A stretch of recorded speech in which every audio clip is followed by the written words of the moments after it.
Почитувани гледачи, добро утро. 9 часот студио на Слободен печат. Што се детски хернии? Кога е вистинското време да се отстранат? Што со неспуштените тестиси? Има ли разлика во возраста кога треба да се вратат онаму каде што им е местото?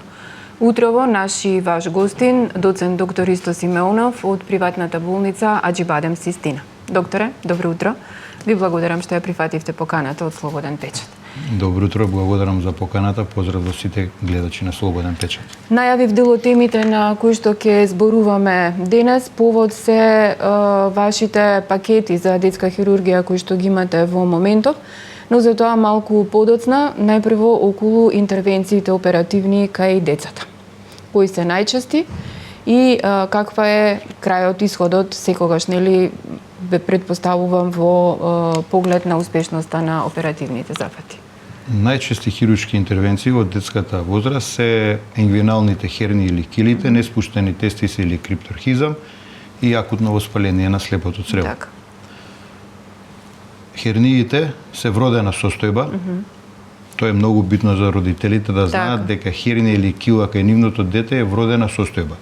Не е заради некоја причина, кашлање, плачење, па се појавила подуетинка заради тоа, него килата е вродена состојба. Неспуштените тестиси, тоа е отсутство на тестис во скротално кесе кај машките деца и акутно воспаление на слепото црево е веќе позната исто состојба. е веќе и кај возрастни и кај деца. Хернија во принцип представува необлитериран, незатворен процесус вагиналис перитонии или тоа е стомачната обвивка. Пред да се роди бебето, таа обвивка треба да се затвори во пределот на ингвиналниот канал. Така. Кај женски деца, ако не е затворена, ако не е облитерирана, завршува во пределот на големите усни и најчесто подуетинката, односно килата, се манифестира во тој предел, кај големите усни кај женски деца, а кај машките деца продолжува кон скроталното кесе и подуетинката може да биде од ингвиналниот канал спуштена надоле кон скроталното кесе, односно кон тестисот. Сакам да кажам дека ова се статистики кои што не се битни за родителите. Статистички почесто е кај машки деца и статистички почесто е кај предвремено родени деца. За родителите најбитно е да проценат дека се работи за ингвинална кила кај нивното дете и уште побитно е да проценат дека таа ингвинална кила се вклештила. Така. Треба да ја препознаат килата и уште побитно да препознаат дека има вклештување на килата која има нивното дете. Кои се, докторе, симптомите кај ваквите кили? Што е разликата доколку е вклештена и не, и кога е вистинскиот момент да се поиде на хирургија? Килата во принцип секогаш ја приметува родителот. Така. Тоа е подуетинка од левата или десната страна или од двете страни во предел на ингвиналниот канал. Таа подуетинка може да биде голема колку лешник до големина на помала мандарина или јајце. Така. Тоа значи дека детето има кила. Килата, односно подуетинката, ако се повлекува спонтано или при благ допир од страна на родителот, значи дека не е вклештена. Ако детето ненајдено почне да плаче, да ги крева нозете кон стомакот, да повраќа, тогаш родителите треба да ја палпираат, да пипнат таа подуетинка.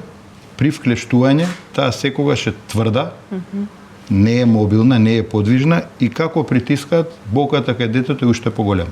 Така. Тогаш треба веднаш да се јават на детски хирург. Ве прашав за возраста кога е најдобро да се оперира и освен плачењето има ли некакви други симптоми при болка кај килата и колку е таа практично и дали е животна загрозувачка? Килата кај децата, кај бебињето, дека не почнат да лазат или да одат, се манифестира при лежење и најчесто при плачење. Так. Тогаш се појава таа подуетинка и во принцип веќе кога имаме диагноза ингвинална хернија, треба да се планира хируршка интервенција. Помеѓу 3-тиот и 6-тиот месец треба да се направи таа хируршка интервенција.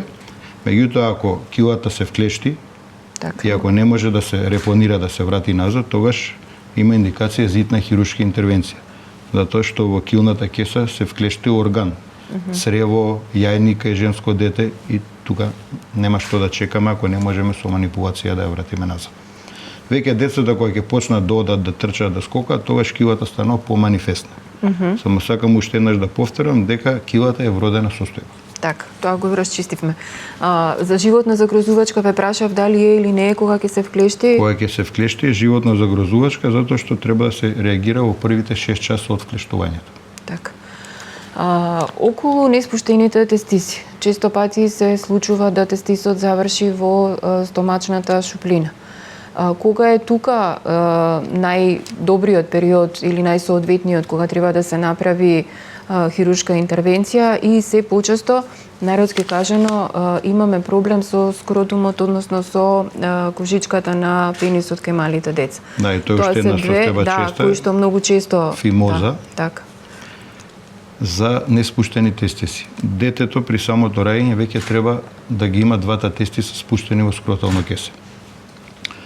Има состојба на мобилни тестиси, кога тестисите едноставно мигрираат, се движат горе-долу во скроталното кесе. Значи, тоа е состојба кога тестисите се движат горе во скроталното кесе. Так. Таа состојба не е предмет на хируршка интервенција. Тоа се мобилни тестиси во скроталното кесе, кои што со тек на времето, тек на годините, како ќе се зголеми тестисот, ќе се биде константно во долниот дел од скроталното кесе. Крипторхизам значи дека тестисот, односно неспуштен тестис, значи дека тестисот не е во скротално кесе, во кожичката под пенисот, туку е некаде во ингвиналниот канал. Така. Некогаш тестисот може да се палпира при преглед, меѓутоа ако е многу високо во ингвиналниот канал или во абдоменот, тогаш тестисот треба да се пронајде со ехо преглед. Некогаш и со ехо не може да се види тестисот, треба да се направи магнетна резонанса и при самата хируршка интервенција прво треба да се направи лапароскопска експлорација, односно со камера да се влезе во абдоменот, во абдоминалната празнина и да се види патот на тестисот, дали по тој пат на тестисот, каде што се спушта кон ингвиналниот канал, има или нема тестикуларно ткиво. Така. Ако има тестис интраперитонален, тогаш операцијата е во 2 акта.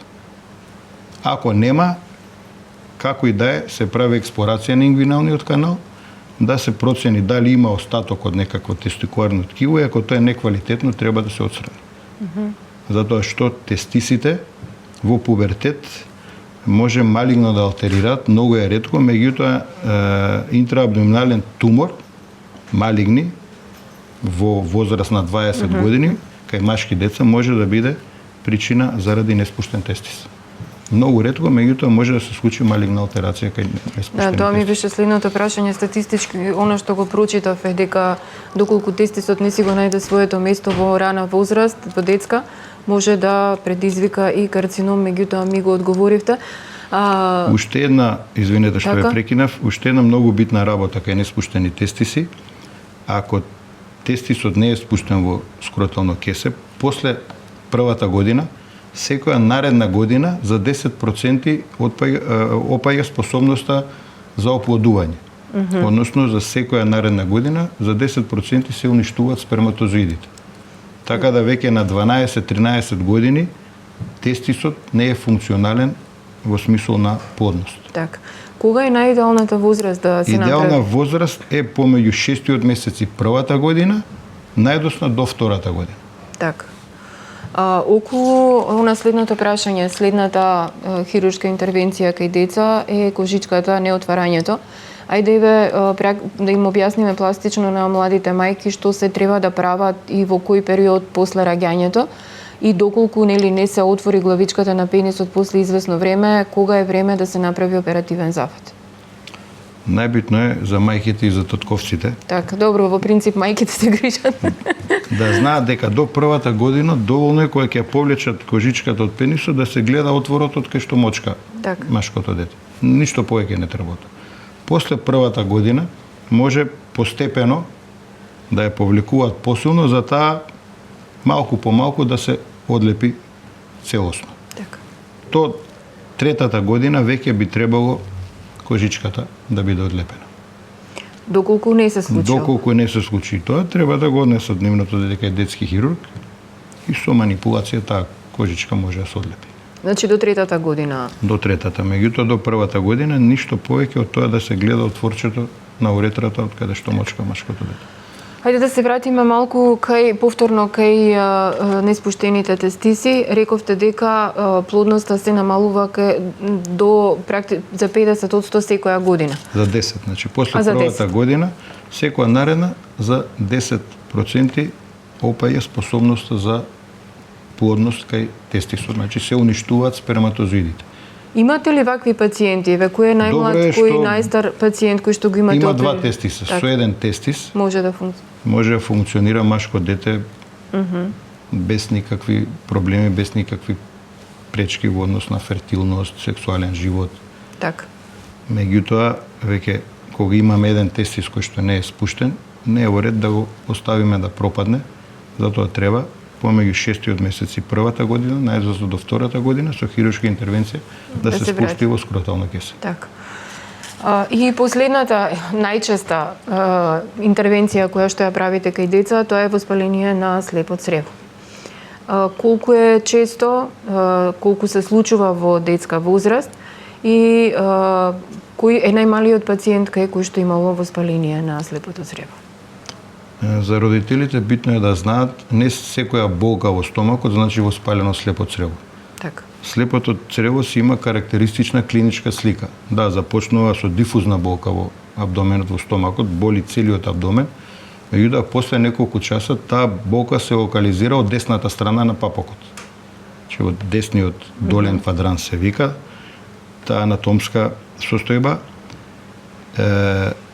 оди со покачена температура, губиток на апетит, гадење, повраќање, малаксавост, значи си има свој текст, своја клиничка слика воспалението на слепото црево и веќе ако ги има овие состојби, овие знаци кај детето, треба родителот да го однесе детето или на педијатар или на детски хирург.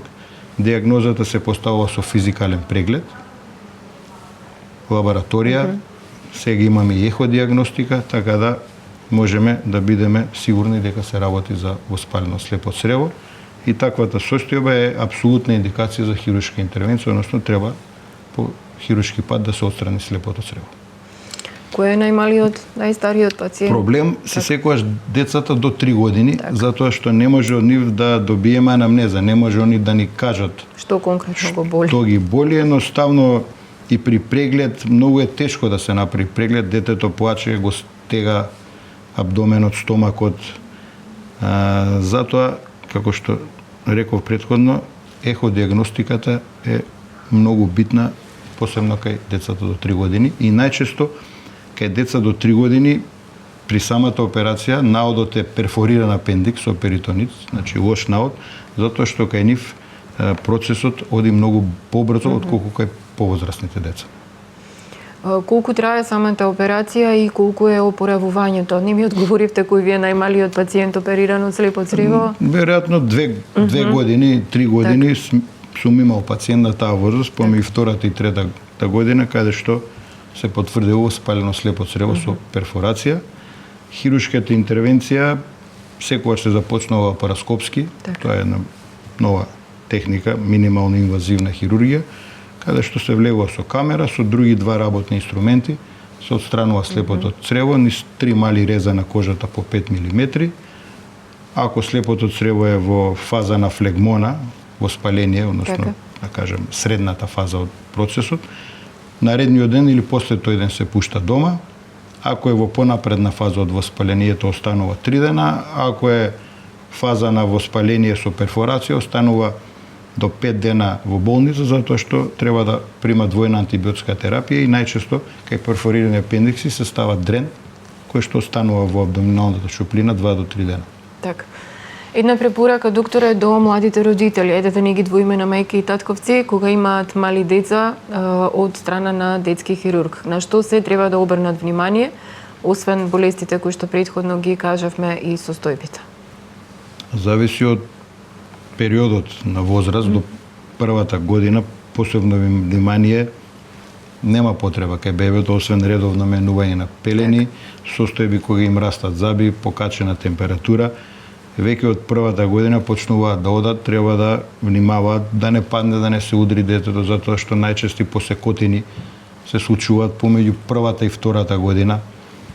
После втората, третата, веќе кога децата се постабилни, паѓаат и се здобиваат со повреди на коските, со скршеници, со фрактури. Така да родителите колку и да внимаваат, понекогаш Господ ги чува децата. Така. И едноставно детството треба да си го поминат безгрижно. Кога е време да се оди на лекар? Дали секоја болка во стомак, во гради е алармантна, посебно кај мали деца?